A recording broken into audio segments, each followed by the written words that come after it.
Da li sam u potpunosti isiljena? Ne. Da li sam primetila da imam još gomilu? Da. Jako zanimljivo, sinoć sam baš imala razgovor o muškoj i ženskoj. Uopšte, unutar mene kako doživljavam svog muškarca i unutar mene kako ja svoju ženu. Ne mogu doživljavati svoju ženu kao ultra boginju, a moj muškarac potiha. Ne ide to tako. Znači, ako je jedno otišlo u prekomerno, onda je drugo otišlo u...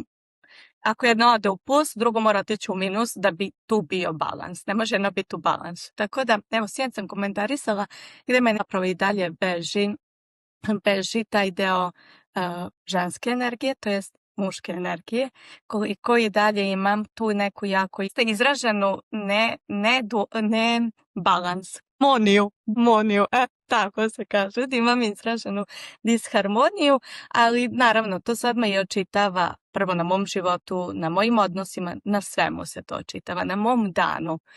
U jednom danu, ako sam dovoljno prisutna, mogu da primetim gde mi je pobeglo. Da li mi je pobeglo u to da sam luda, brza, ili mi je pobeglo da se razvijem po krevetu i da nemam nikakvu strukturu.